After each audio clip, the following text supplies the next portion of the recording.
अस्सलाम वालेकुम दोस्तों, उम्मीद करदा खैर नाल उसी अज दी वीडियो सोलर पंखा उहदी रिपेयरिंग ਉਹ 'ਚ मैं तुहानूं दस्सांगा तसल्ली नाल। वीडियो बड़ी काम दी होएगी, तुसीं मुकम्मल देखनी है। ये पंखा मैं खोल तो लिया लेकिन वीडियो का मैनूं याद बाद चों आया। लेकिन पंखा ये वो आ जिहड़ा सब तो पहले स्टार्टिंग च पंखा आया, सिर्फ DC पंखा जिहड़ा आया सी वो पंखा।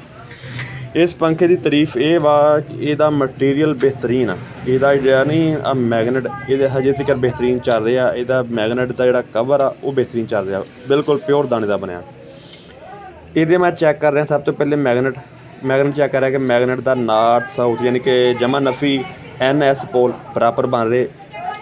ये मैं चैक कर नाल तुहानूं दस्सां इस पंखे की वजह यह सी कि फॉल्ट आ रहा सी, कभी 10 मिनट बाद बंद हो जाता, कभी 15 मिनट बाद, कभी अद्धे घंटे बाद पंखा खुद ब खुद बंद हो के झटके लैने शुरू कर दिंदा सी। किटां 2-3 दफ़ा चेंज कर लियां, किटां ना खुद चेंज करते रहे कस्टमर। खुलिया पंखा लै गया लेकिन मैं वीडियो नहीं बना सकिया उसदी, लेकिन तुहानूं मैं फॉल्ट दसदा की आ नाल इहदा तुहानूं डिटेल दसदा। हुण इहदे सब तो पहले मैगनेट चैक करने कि मैगनेट कोई क्रैक तो नहीं होया, कोई मैगनेट मिस तो नहीं हो रहा, प्रॉपर नॉर्थ साउथ पोल बन रहा, जो तुसीं पहले देखा हो गया। एक दूजा स्टैप आ गया इसकी चलनी करनी है ओम च रजिस्टेंस चैक, वो मैं चैक कर रहा। ठीक है, नाल देखो। तो जो दोस्त बाप चैनल पर नवे वो चैनल सबसक्राइब करो, वीडियो अच्छी लगे लाइक करो, तो कोई कमेंट करो अगर कोई कमी पेशी हो। आइडिया ये लीडां अपनी जैनवन लीडां वो ही हीट। ये रजिस्टेंस जी आ रही है तकरीबन 2.5 ओम आ रही है, 2.7 ओम आ रही है दोनों की। तीसरी लीड तो जी रजिस्टेंस आ वो अप डाउन हो रही है, वेरीएबल हो रही है, फ्लैक्चुएशन कर रही है, जिहदे उत्ते डाउट मैनूं बनया। ठीक है कि ये एक फेज़ ना वो मसला कर रहा या वो कभी चल जाएगा कभी रुक जाएगा।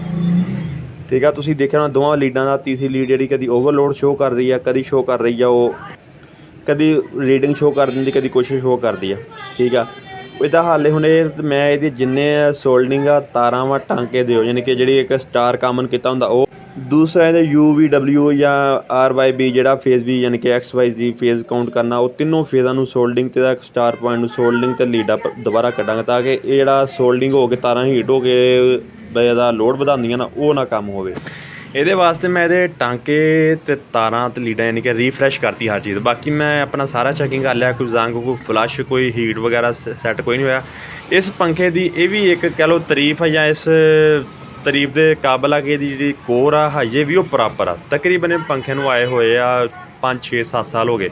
ये मध्य मुकाबले जो पंखे आ रहे मैं पहले वीडियो भी अपलोड की हुई है कि वो कोर फुल गई है, लोड लेंदी है, मसला करदी, किटां वास्ते बोझ आओ यानी कि वो सस्ते पंखे आ। ये उदों आया सी 3500-3000 का पंखा, हूँ आ रहा 12000 का पंखा, ये हिसाब ला लो। हालांकि इन्होंने पखियां उत्ते लिखा होंदा कि प्योर जी स्टेनलैस शीट का तैयार करता पखा, लेकिन होंदा झूठ है। सस्ता पखा जो वो बाले जानियां कस्टमर वास्ते 2-4 साल चलता, मुड़ के कस्टमर से परेशानी।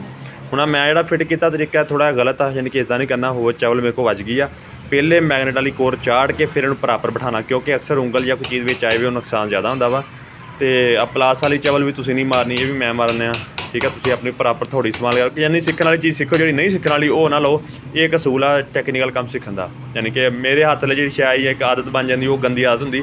लेकिन तुसीं जी आदत शुरू तो पा लेनी वो आदत बेहतरीन है। तुसीं अगर थोड़ी का इस्तेमाल करोगे शुरू तो, तुसीं हर दफ़ा थोड़ी ही इस्तेमाल करोगे। ये सी दी फिटिंग। तो ये मेरा ज़ाती तजर्बा सी, ते मेरी अक्सर जी वीडियो होंदी मैं वो ज़ाती ही बनाना, यानी कि जी तजर्बे च गुजरे। ये मैं इसकी सोल्डिंग वगैरह करके इनू रीफ्रैश जोड़ करके प्रॉपर यानी कि लूजिंग नहीं रहन दी, इनू चलाया। तो पंखे का रिजल्ट 100% बेहतरीन आया। यानी ये वो कंप्लेन सी जी अक्सर आती, लेकिन लोग कहते किट बदल दो, ये कर दो, वो कर दो। तकरीबन अलहमदुलिल्लाह कामयाब, इसलिए मैं तुहानूं वीडियो लेट बनाई है, यानी कि शुरू लेट की। यानी कि पंखा तो कस्टमर उतार के लाया सीगा, कहता यार 2-4 दफ़ा किटां बदलियां, तो अद्धा घंटा चलता, थोड़ी देर चलता तो झटके लेंदा। हुण एक तुहानूं होर निशानी दस्सां मैं कि अगर फेज़ मिस है, यानी लीड मिस है या नहीं मिस, वो एक निशानी। हुण पंखा वेट कर लिया, ਇਹਦੀਆਂ ਤਿੰਨੇ ਲੀਡਾਂ आपस जोड़ लैनियां जिस तरह मैं जोड़न लगा। तो ਜਿਹੜੇ दोस्त बाब चैनल पर नवे आए सबसक्राइब करो चैनल ਨੂੰ, वीडियो अच्छी लगे तो भी सबसक्राइब करो, लाइक करो, कमेंट करो। ਹੁਣ आ वीडियो च तुहानूं दिखा रहा मैं जोड़ता, पखा जाम हो गया था, मतलब ਜਿਹੜਾ ਇਹਦਾ करंट बन रहा आपस से ਉਹਨੂੰ मैगनेट ਨੂੰ खिच रहा। अगर ਇਹਦੀ लीड मिस ਹੁੰਦੀ ठीक है ਜਾਂ ਇਹ मिसिंग करता, ਇਹਨੇ पखा जाम नहीं सी करना। ਇਹ पखा आम रैला रवा ही रहना सी, जिस तरह हुण रवा ये पखा देख लो रवा। ਜਦੋਂ मैं ਇਹਦੀਆਂ ਤਾਰਾਂ जोड़दे इन्हें होए ना जाम, ये पंखा मतलब ਇਹਦੀਆਂ ਲੀਡਾਂ ठीक आ, सर्किट बन रहा वा। ਹੁਣ मैं इनू किट च डंडे फिट करके तो परां दा लोड पा रहा। हुण पर तो मेरे को है नहीं, मैं थल्लों हाथ ना, तुसीं इस टाइम मेरी बांह दरम्यान एल्बो देख रहे हो, उत्थों नाड़ नज़र आ रही कि मैं जिस हिसाब नाल उहनूं घुट रहा। पल्ली ना खब्बी बांह जी उत्तों ਕਿ ਪੱਖੇ ਨੂੰ ਮੈਂ ਘੁੱਟ ਰਿਹਾ, ਉਹਨੂੰ ਰੋਕ ਰਿਹਾ।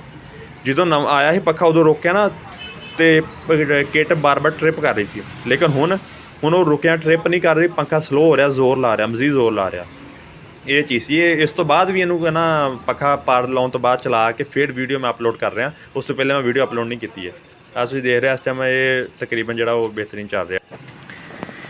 ਇਹ ਸੀ ਅੱਜ ਦੀ ਵੀਡੀਓ। ਲੇਕਿਨ ਇਸ ਤਰ੍ਹਾਂ ਦੀ ਵੀਡੀਓ ਇਨਸ਼ਾਅੱਲਾ ਅਪਲੋਡ ਕਰਾਂਗੇ ਜਿਹੜੀਆਂ ਜ਼ਾਤੀ ਤਜਰਬੇ 'ਚ ਗੁਜ਼ਰਨ। ਤੁਹਾਡੇ ਦੋਸਤੋ ਜਿਹੜੇ ਸੀਨੀਅਰ ਹਜ਼ਰਾਤ ਅਗਰ ਕੋਈ ਚਵਲ ਅਸੀਂ ਮਾਰਦੇ ਹਾਂ ਤੁਸੀਂ ਗਾਈਡ ਕਰਿਓ। ਹੁਣ ਆ ਜਿਹੜਾ ਮੈਂ ਚੈੱਕ ਕਰ ਰਿਹਾ ਬਜ਼ਰ ਦੀ ਆਵਾਜ਼ ਆ ਰਹੀ ਆ, ਇਹ ਬਜ਼ਰ ਦੀ ਆਵਾਜ਼ ਵੀ ਇੱਕ ਬਿਹਤਰੀਨ ਸਰਕਟ ਦੀ ਨਿਸ਼ਾਨੀ ਹੈ। ਉਹ ਇਸ ਤਰ੍ਹਾਂ ਕਿ ਕਿੱਟ ਖਰਾਬ ਹੋਈ ਜਾਂ ਸਰਕਟ ਨਾ ਪੂਰਾ ਹੈ ਤੇ ਤੁਹਾਡੀ ਉੱਤੇ ਟੀਨ ਦੀ ਆਵਾਜ਼ ਇਹ ਨਹੀਂ ਆਉਣੀ, ਠੀਕ ਹੈ। ਇਹ ਨਿਸ਼ਾਨੀਆਂ ਦੱਸ ਰਿਹਾ ਪੱਖਾ ਚੈੱਕ ਕਰਨ ਦੀਆਂ। ਬਾਕੀ ਇਨਸ਼ਾਅੱਲਾ ਮਿਲਾਂਗੇ ਨੈਕਸਟ ਵੀਡੀਓ। ਇਹੋ ਜਿਹੀ ਵੀਡੀਓ ਲੈ ਕੇ ਚੈਨਲ ਨੂੰ ਕਰਿਓ ਸਬਸਕ੍ਰਾਈਬ। ਮਿਲਾਂਗੇ ਨੈਕਸਟ। ਅੱਲਾਹ ਖੈਰ ਰੱਖੇ, ਰੱਬ